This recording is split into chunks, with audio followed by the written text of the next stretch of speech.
मैं डॉक्टर जयशंकर शाही, associate professor Hindi विभाग, बाबा शोभाराव राजकीय कला महाविद्यालय अलवर, BA तृतीय वर्ष हिंदी साहित्य प्रथम पत्र के अंतर्गत पंडित अयोध्यासी उपाध्याय हरिऔध प्रणीत महाकाव्य प्रिय प्रवास के छठे सर्ग के विभिन्न छंदों पर निरंतर आपसे संवाद चल रहा है। आज पुनः अन्य छंदों पर अनुशीलन और विश्लेषण हम करेंगे।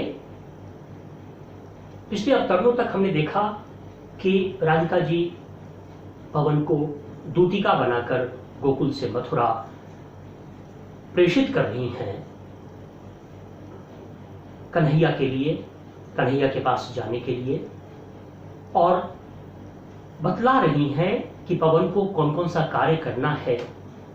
श्रमित जन की चिंता राधिका जी को है, रोगी पथिक की चिंता राधिका जी को है, कृषक ललना की चिंता राधिका जी को है, और सबके प्रति पवन से अनुरोध करती हैं राधिका जी कि सबकी तुम सेवा करना, सबको किसी प्रकार की क्षति न पहुंचे, इसका तुम ध्यान रखना। उसके बाद राधिका जी यह बताती हैं कि गोकुल और मथुरा के बीच में बहुत सारे रमणीय उद्यान मिलेंगे, कुंज लताएं ध्रुव मिलेंगे। उसकी रमणीयता में तुम निमग्न मत हो जाना, रंग मत जाना, अपने अभिष्ट को भूल मत जाना, बल्कि निरंतर तुम संचरित होते रहना, प्रवाहित होते रहना। आगे के जो छंद हैं, यह छंद संख्या 48 है, उसकी चर्चा हम प्रारंभ करते हैं। राधिका जी का संवाद लगातार चल रहा है। राधिका जी कहती हैं पवन से, जाते जाते पहुंच मथुरा धाम में उत्सुका हो, न्याय शोभा वर नगर की देखना मुक्त होना, तू होवेगी चकित लख के मेरु से मंदिरों को, आभा वाले कलश जिनके दूसरे अर्क से हैं।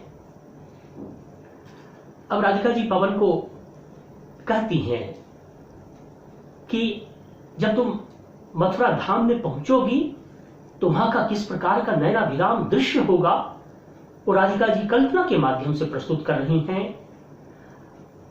राधिका जी की कल्पनाशीलता का परिचय यहां मिलता है कि मथुरा धाम कैसा होगा, वो पवन के सामने बिल्कुल चित्रात्मक तरीके से प्रस्तुत कर रही हैं राधिका जी, और कहती हैं कि जाते जाते पहुंच मथुरा धाम में उत्सुका हो, न्याय शोभा वर नगर की देखना मुग्ध होना।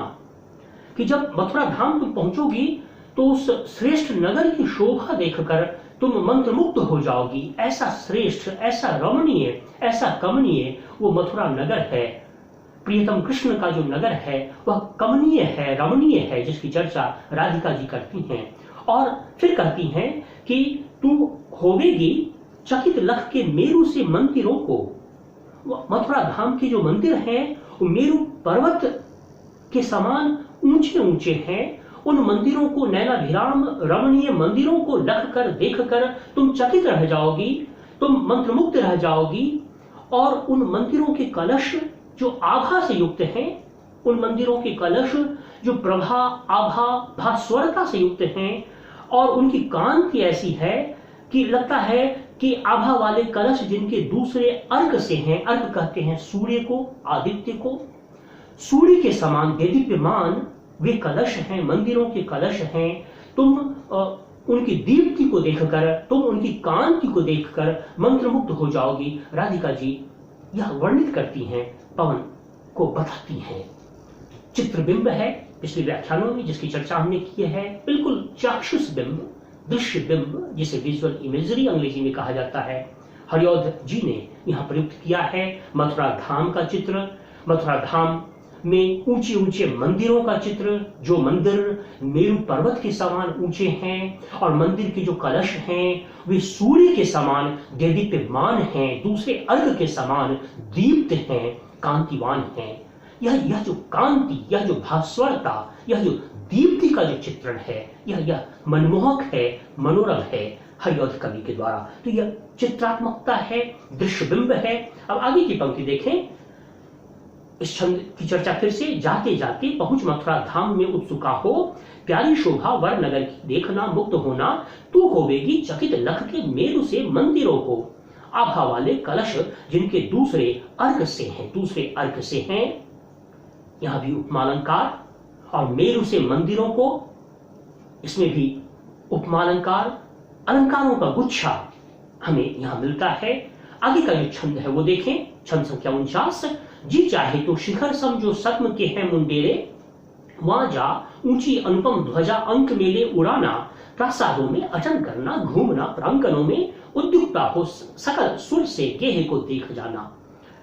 राधिका जी पवन से संवाद करती हुई कहती हैं कि अगर तुम्हारा मन चाहे तो महलों के जो मुंडेरे हैं उनके शिखर पर तुम संचरित होना, उनके शिखर पर तुम प्रवाहित होना, उनके शिखर पर तुम विहार करना, और वहां जो अनुपम ध्वजाएं जो स्थित हैं उनको उनको उनको लहराना, उनको अपने अंक में लेकर, अपनी गोद में लेकर उनको फहरा देना, उन पताकाओं को, उन ध्वजाओं को, और प्रासादों में विचरण करना, और प्रांगणों में विहार करना, और शीतल होकर वे उन सारे घरों को घूम आना। वे गेह जो सूर्य के समान हैं, देवों के घर के समान हैं, देवताओं के गृह के समान जो घर हैं मथुरा धाम में, उन आलयों को, उन गृहों का तुम दर्शन कराना, विचरण करते हुए, विहार करते हुए, प्रवाहित होते हुए उन तमाम मथुरा के घरों को तुम देख आना, उनका निदर्शन कर आना।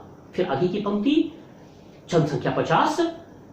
कुंजों बागों विपिन यमुना कूल या आलयों में सदगंधों से भरित मुख की वास संबंध से, या कोई भौरा विकल करता हो किसी कामिनी को, तो सद्भाव सहित उसको तार ना दे भगाना।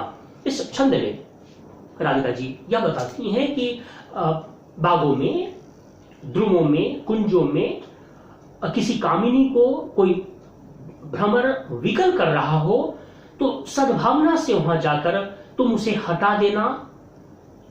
आगे की पंक्ति यह 50वां छंद, 51वां जो छंद है उसकी चर्चा करेंगे। तू पावेगी कुसुम गहने कांतता साथ पहने, उद्यानों में वर नगर के सुंदरी मालिनों को, वे कार्यों में स्वप्रियतम के तुल्य ही लग्न होंगी, जो शांता हो सरस गति से तो उन्हें मोह लेना। अब मथुरा धाम, मथुरा नगर के रास्ते की सुंदरी मालिनों का चित्रण यहाँ राधिका जी कर रही हैं। हरिऔध कवि की कल्पना के माध्यम से यहाँ प्रस्तुत है कि राधिका जी पवन से संवाद करती हुई कहती हैं कि मथुरा धाम की जो मालिनें हैं, जो फूलों से मालाएं गुथ रही होंगी, अपने कार्य में निमग्न होंगी, उनको भी तुम शांति पहुंचाना, उनको भी तुम प्रमुदित करना, उनको भी तुम प्रसन्नचित्त करना।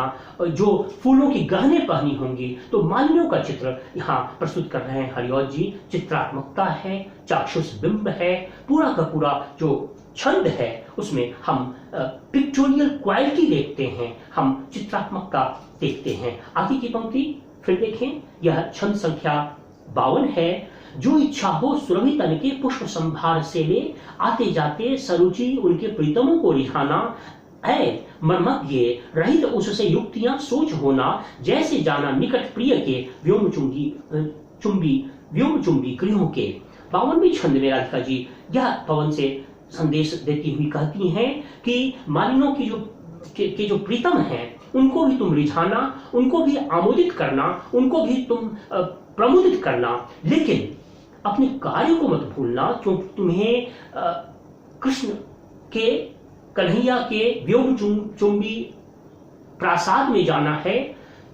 तुम्हें जिस उद्देश्य से तुम प्रस्थान कर रही हो, तो अपने उद्देश्य अपने अभिष्ट को मत भूलना, ये सारे कार्य करना, लेकिन अपने गंतव्य को, अपने अभिष्ट को, अपने उद्देश्य को मत भूलना। यह राधिका जी पवन को समझा रही हैं, पवन को संवाद दे रही हैं। आगे के छंद में फिर देखें, यह अगला जो छंद है उसमें देखे पूजा समय मथुरा मंदिरों मध्य जाना, नाना वाद्यों मधुर स्वर की मुग्धता को बढ़ाना, किवा लेके रुचिर तरु के शब्दकारी फलों को धीरे धीरे मधुर रव से मुग्ध हो बजाना।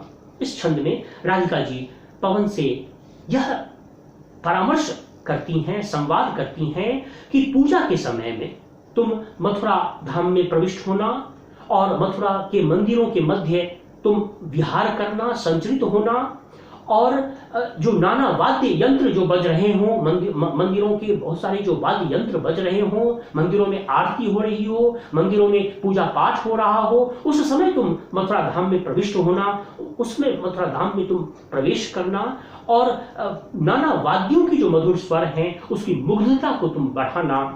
और आगे की पंक्ति, किंवा लेके रुचिर तरु के शब्दकारी फलों को, और तुम भी ऐ पवन ऐसे फल जो जो ध्वनि करते हो, जो जिससे शब्द उच्चारित होते हो, ऐसे ध्वनि करने वाले फलों को तुम भी वाद्य यंत्र की तरह बजाना और उस पूजा में तुम भी शामिल होना, तुम भी सम्मिलित होना। और आगे का जो छंद है वो देखें, नीचे फूले कुसुम तरु के जो खड़े भक्त होवे, किंवा कोई उपल गठिता मूर्ति हो देवता की, तो डालों को परम मृदुता मंजुता से हिलाना और यो वर्षा कर कुसुम की पूजना पूजितों को। पूजा का पूरा वातावरण। और राधिका जी पवन को संदेश देती हुई कहती हैं कि कोई फूल के वृक्ष के तले भक्त खड़े हों और पूजा आराधना उपासना में निमग्न हो, कोई पत्थर की मूर्ति हो और उस मूर्ति की पूजा कर रहे हो सारे भक्तजन, तो वहां तुम विहार करते हुए, संचरण करते हुए ऐ पवन तुम पहुंचना और वृक्ष की डाल को मंजुता से, मृदुता से तुम हिलाना, जिससे कि फूलों की बरसात हो, उन सारे भक्तजनों पर पुष्प की वर्षा तुम करना। यह राधिका जी यह संवाद देती हुई पवन से। यह 54वां छंद था, मंगलाक्रांता छंद।